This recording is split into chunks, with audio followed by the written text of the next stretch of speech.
Today I'm going to talk to you about the Philodendron Hastatum, Hastatum, Silver Sword Philodendron. This little one right here. I actually need to repot him, so I figured this was like a perfect opportunity just to go through and talk about it some more and show. Oh, there's a frog in there. Oh, I'm sorry. Oh, I feel like I should. Well, I have the mother plant right here too. Dang it. Okay. I don't know if you can see him. He's like the color of the plant.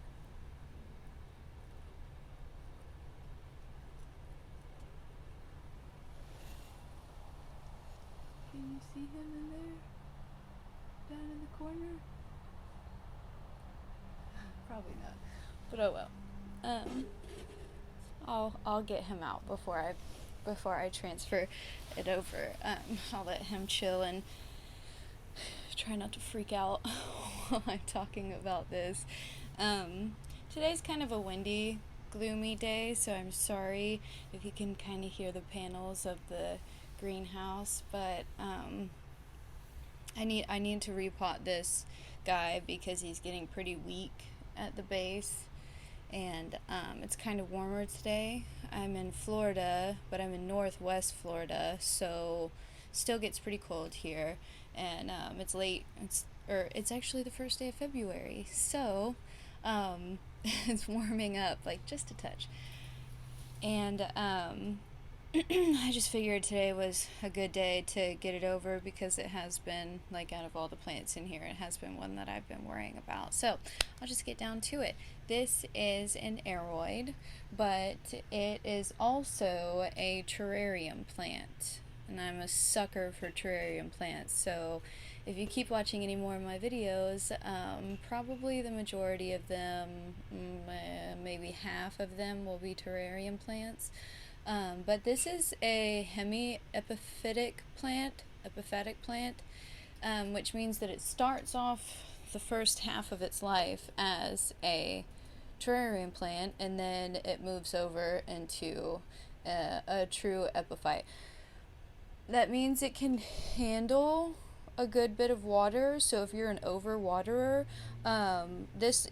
it'll be able to take it. It will. Whenever they're young, like this, though, they like a little bit more water since it is like in its terrarium kind of like stage of its life, so you want to keep it like at least 50% humidity. That's why I keep it in the greenhouse. But if you keep it inside, that's okay. Maybe keep it in the kitchen or like in your bathroom or something where there's just going to be like a lot of moisture passing through. Or if you live in a really humid place like I do, you can just keep it in a windowsill and it'll do great. I used to have the mother plant that I have right down here in the windowsill, and she got large fairly quickly, and they're climbers, so they can vine or they can climb. If you let it vine, I'll just show you the mother plant. If you let it vine, I used to have this one standing up on a stick, and so these leaves up top started to mature, and then I think the post I had it on started to like it was like leaning over, like the post wasn't strong enough, so I just took it out, and I probably shouldn't have done that because now you see how like fat this is up here and then how skinny it is at the bottom because it started to droop and vine. So if you want like a vining silver sword philodendron, that's possible. Its leaves won't get very big. They will stay small like this down here, and you'll just have like a really pretty like light blue vining plant. But if you want really gorgeous like large foliage, I would put it up on a post so that they can mature and get bigger, and they get huge. They get a lot bigger than this, and they can grow up to about 3 feet tall. And yeah, they're super gorgeous. But I am definitely planning. I have to repot this. It already, I mean, it already has like another sister growing over here. This wad. I might actually just propagate that. Just propagate it right there where it's folding over, and just take that and have another one.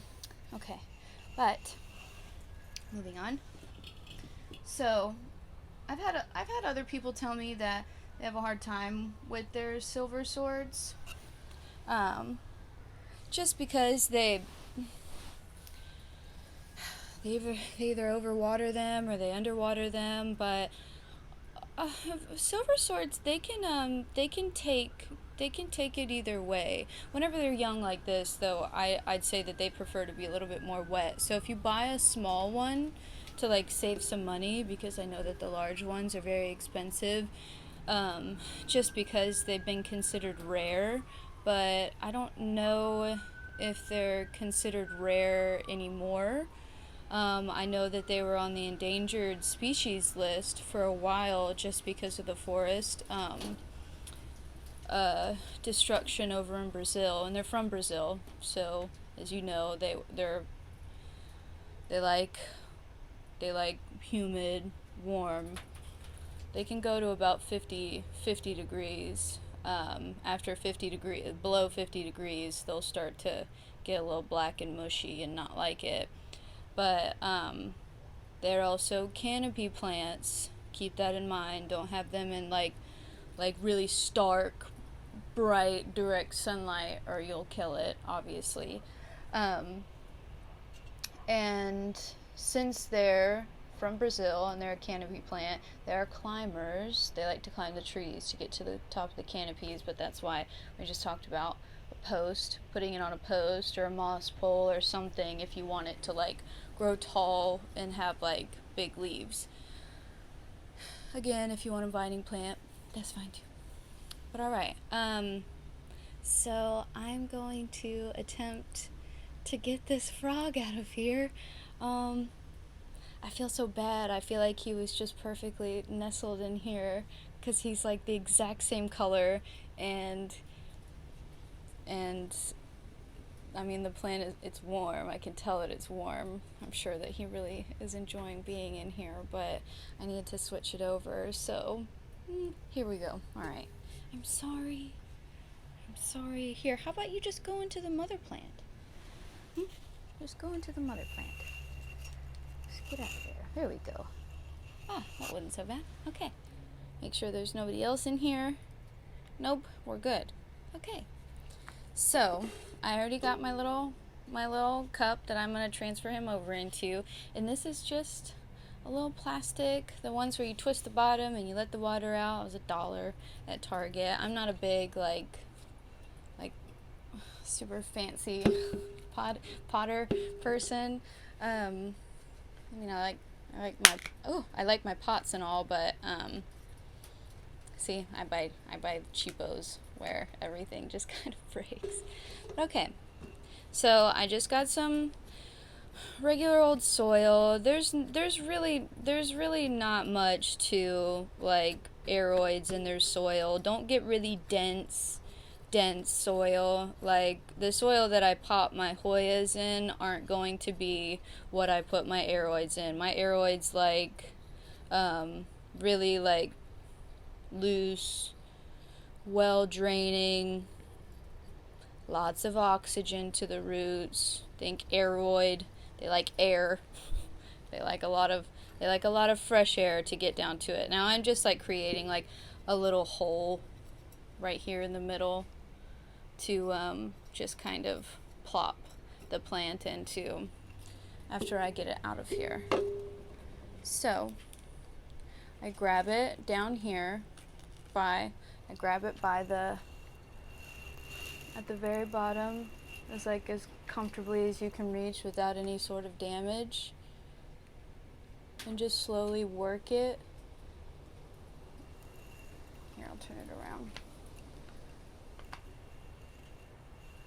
slowly work it back and forth to try to get it out. And as you're working it back and forth, dig your fingers a little bit deeper to get it out. Don't pop any roots. If you start hearing any root popping, I would adjust. I would move my fingers over, maybe slow down a little bit, and then we pull it out. So what I do while I have it right here, screw it, I'm just gonna make a mess. I get as much of the dirt off as I can.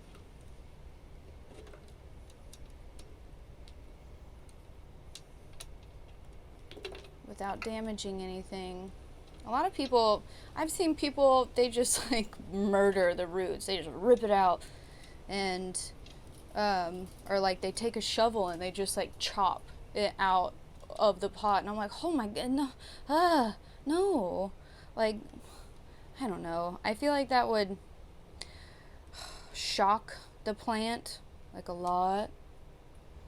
Risk a lot of foliage loss, maybe. When plants go into shock, sometimes it's hard for others to like come back from that. So I try not to do that. And I'm glad I'm repotting this because he does have quite a nice bit of root going on here. Yeah. He's been developing fairly well. He's holding on to a lot of this dirt, which is good. Haven't dried it out yet. Okay, so I'm just going to take that, separate out, give it a little spot right there. Okay, and then I'm going to take the soil from his little native bowl, and I'm going to dump it on top because I want the soil from where he came from to still, because they have their own microbiome, just like humans do. They have their own little bacteria, their own little like world that they've created, and he's doing well, so I don't want to disrupt any of that. And I'm going to take this, scooch it over, just top it in there. Alright, now, there we go. Ta-da! Nice and perky. Now he can hold himself up a little bit more. I'll have to add more dirt after this onto the top of it. But he's able to hold himself up more. In this cup, he was like leaning on the back of it to like hold himself up. So I want the base to become a little bit stronger. So I'm not wanting to put it on a post immediately, but I'm going to add more dirt, and then I'm going to add a post, and then hopefully next time we check in, it'll be a lot larger, and the foliage will be a lot nicer. But yeah, that's about it. After this, I'm going to add some more. I repot my plants in dry soil on the bottom. I add their native medium where their root system falls onto the dirt, and then I add some more dry soil on top, so that whenever I go to rewater this, I'm not rewatering like a sopping like pile of soil, if that makes sense. I want it to moisturize the soil where its own roots are, if that makes sense. But yeah, okay. It is still fairly warm in the greenhouse, so I'm going to keep it in here for now.